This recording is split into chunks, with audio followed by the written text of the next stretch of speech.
प्रिय विद्यार्थियों, नमस्कार। आज की कक्षा में हम सभी हिंदी वर्तनी का अर्थ, परिभाषा एवं स्वरूप पर प्रकाश डालेंगे। अभी तक आपने आपके पाठ्यक्रम से हिंदी के व्याकरणिक भाग से हिंदी के विविध रूप जैसे बोली, मानक भाषा, राजभाषा, राष्ट्रभाषा, राजभाषा और राष्ट्रभाषा में अंतर, मानक भाषा की विशेषताएं, इन सबको अच्छे से पढ़ लिया होगा और समझ लिया होगा। अब हमें पता होना चाहिए कि हिंदी वर्तनी क्या है।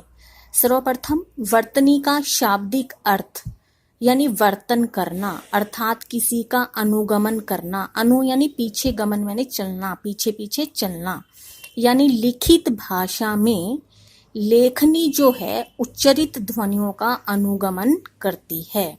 यानी जो भी हम लिखते हैं, यानी हमारी कलम के द्वारा जो भी लिखा जाता है और उस लिखने वाले शब्द का जब हम ध्वनियों के माध्यम से उच्चारण करते हैं तो उसे वर्तनी कहा जाता है।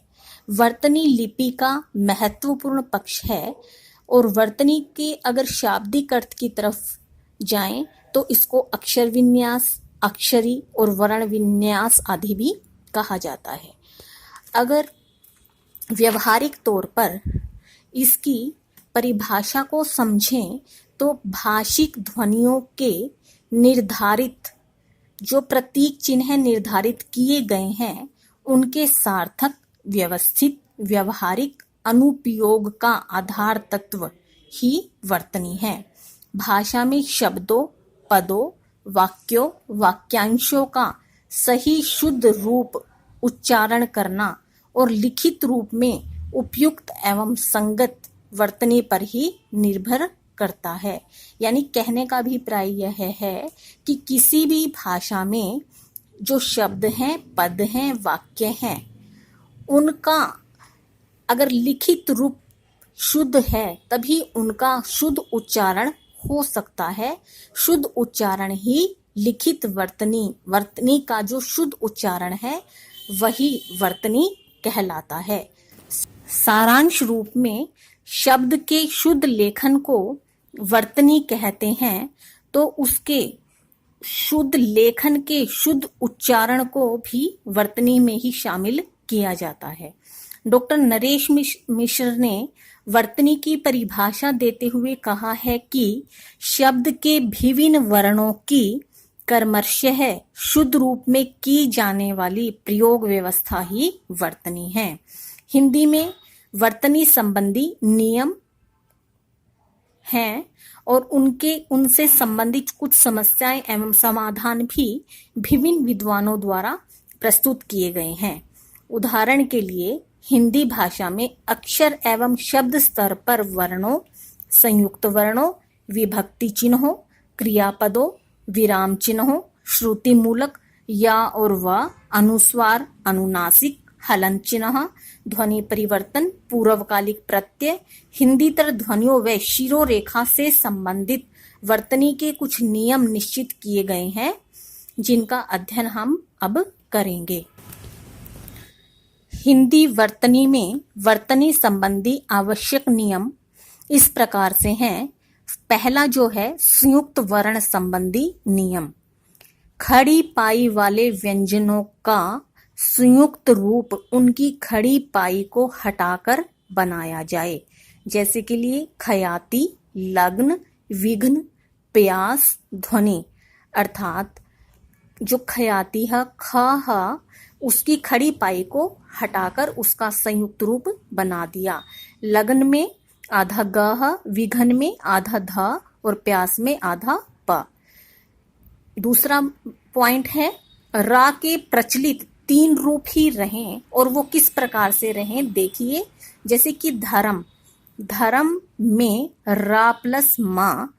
दूसरा राष्ट्र, राष्ट्र में टा प्लस रा और प्रकार में पा प्लस रा। यानी धर्म में जो मैं के ऊपर रै लगा है वो ऊपर लगा है, राष्ट्र में जो रै लगा है वो टै के नीचे लगा है और प्रकार में जो रै लगा है वो पै के पैर में लगा है। अगला भाग है हिंदी की वर्तनी में विभक्ति चिन्हों का प्रयोग। नंबर 1, विभक्ति चिन्ह संज्ञा शब्दों से अलग करके लिखे जाने चाहिए, जैसे कि संजीव ने, राकेश को, छत पर आदि। अर्थात जो हमारे विभक्ति चिन्ह है शब्द को उनसे अलग हटाकर लिखा जाए, यानी संजीव ने को इकट्ठा नहीं लिखेंगे हम। संजीव अलग शब्द, उसके ऊपर अलग शिरोरेखा आएगी, और ने उसके ऊपर अलग शिरोरेखा आएगी। पॉइंट नंबर 2 क्या है कि सर्वनाम शब्दों में विभक्ति चिन्ह सर्वनामों के साथ मिलाकर लिखे जाने चाहिए, जैसे उसने, मुझको, उससे। जैसे कि हमने ऊपर पढ़ा कि जो संज्ञा शब्द है उसको तो हम अलग से लिखेंगे विभक्ति चिन्ह से, लेकिन सर्वनाम में हम सर्वनाम के साथ विभक्ति चिन्ह को इकट्ठा लिखेंगे। जैसे कि उस और ने को अलग अलग ना लिखकर उसने इकट्ठा लिखेंगे, मुझ और को अलग अलग ना लिखकर मुझको, उससे को इकट्ठा ना अलग अलग ना लिखकर उससे इकट्ठा, यानी एक ही शिरोरेखा आएगी। हिंदी वर्तनी में अनुस्वार तथा अनुनासिक संबंधी नियम। संयुक्त व्यंजन के रूप में जहां पंचम अक्षर के बाद उसी वर्ग के अंतिम वर्ण के अनुसार ही अनुस्वार का प्रयोग किया जाता है, यह एक नियम है। उदाहरण के लिए समझेंगे कि हिंदी वर्णमाला में जो 5 वर्ग हैं उनकी जो अंतिम वर्ण है वो क्या है? अड़, अय, अण और मैं। इनके अर्ध रूप के लिए, इनका अर्ध रूप के रूप में इनको प्रयुक्त किया जाता है।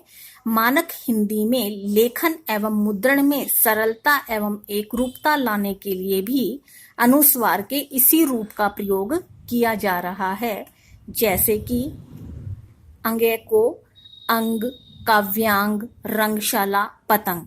यानी जो प्रथम वर्ग है वर्ग क, ख, ग, घ, अड़, उसको अड़ को अंग, अय बोलते हैं। इसका उच्चारण अय है। इस अय को उच्चारण अंग के ऊपर बिंदु, काव्यांग के ऊपर बिंदु, रंगशाला के ऊपर बिंदु और पतंग के ऊपर बिंदु डालकर दिखाया है।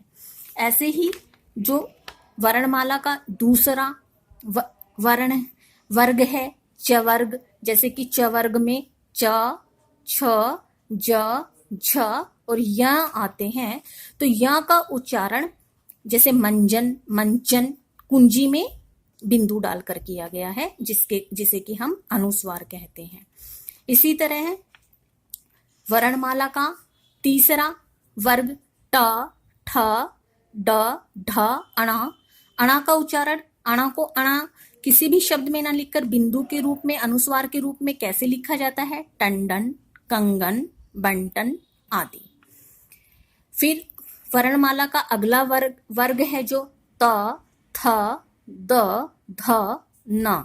यानी उस ना को कैसे लिखा जाता है? बिंदु रूप में ही, हिंदी, बिंदी, पंथ। और फिर वर्णमाला का जो अंतिम वर्ग है प, फ, ब, भ और म। मां को मां ना लिखकर अनुस्वार रूप में कैसे प्रयुक्त किया जाता है? उदाहरण प्रस्तुत है, जैसे पंप, संभावना, संबंध आदि।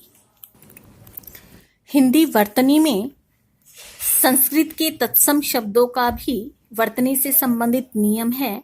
उस नियम के अनुसार जो संस्कृत के शब्द हैं वो हिंदी में ज्यों के त्यों ग्रहण किए जाने चाहिए, परंतु जिन शब्दों में हिंदी में आकर हल चिन्ह लुप्त हो चुका है उनको फिर से लगाने की कोशिश नहीं की जाए। जैसे कि महान में ना के पैर में हलंत लगता है, विद्वान में दा के पैर में, श्रीमान में आदि में ना में हल चिन्ह नहीं लगाया जाए। दूसरा, संस्कृत मूलक तत्सम शब्दों की वर्तनी को भी ज्यों का त्यों ही ग्रहण किया जाए। जैसे ब्रह्मा को ब्रह्मा, चिन्ह को चिन्ह में बदलना उचित नहीं है। इसी प्रकार ग्राहक, द्रष्टव्य, प्रदर्शिनी, अत्यधिक आदि का अशुद्ध प्रयोग भी उचित नहीं है। इनके स्थान पर कर्मशः जो ग के पैर में नीचे की तरफ रह हो, गृहित, द्रष्टव्य, प्रदर्शनी, अत्यधिक, अनाधिकार ही लिखा जाना चाहिए। अगला पॉइंट है हिंदी वर्तनी में आ ध्वनि का प्रयोग। हिंदी में अंग्रेजी के अनेक शब्द आ गए हैं जिनको वर्तमान बोलचाल की भाषा में अपनाया जा रहा है। उनके शुद्ध रूप को अपनाने के लिए हमें आ ध्वनि चिन्ह को भी हिंदी के ध्वनि चिन्हों में स्थान देना चाहिए। ऐसा करने से शब्दों का शुद्ध उच्चारण एवं लेखन संभव हो सकेगा। जैसे कि डॉक्टर, हिंदी में इसको कैसे लिखेंगे? डॉक्टर लिखने के बाद ऊपर आ का चिन्ह बनाएंगे। जैसे कि कॉलेज, कॉलेज में क्या बनाएंगे? ऊपर आ का चिन्ह बनाएंगे। ऑपरेशन, ऑपरेशन में भी आ का ऊपर चिन्ह बनाएंगे। बॉक्स, बॉक्स जैसे ओ बोलते हैं लेकिन आ का चिन्ह लगता है। अगला और अंतिम भाग है हिंदी वर्तनी में पुनरुक्ति ध्वनि का प्रयोग। जब किसी भाव विशेष पर बल देना होता है तो एक शब्द को 2 से अधिक बार प्रयुक्त किया जाता है, उसे पुनरुक्ति कहते हैं। जैसे चलते चलते, बार बार। ऐसे कभी नहीं लिखा जाता कि चलते के आगे 2, क्योंकि चलते ध्वनि हमने 2 बार प्रयुक्त की तो उसके आगे हमने 2 लिख दिया। रोते ध्वनि हमने 2 बार प्रयुक्त की तो उसके आगे हाइफन डाल के 2 लिख दिया। ऐसा लिखना उचित नहीं है, यह अशुद्ध है। बल्कि क्या लिखा जाएगा? चलते चलते के बीच में हाइफन, रोते रोते लिख के उसके बीच में हाइफन। हम लिखते हैं जैसे वाक्य में भी कैसे लिखेंगे? वह चलते चलते गिर पड़ा। ऐसे नहीं लिखेंगे कि वह चलते हाइफन और 2 गिर पड़ा। गीता रोते रहते हुए अपना दुख सुना रही थी, ऐसा नहीं लिखेंगे कि गीता रोते हाइफन 2 अपना दुख सुना रही थी। यह गलत है।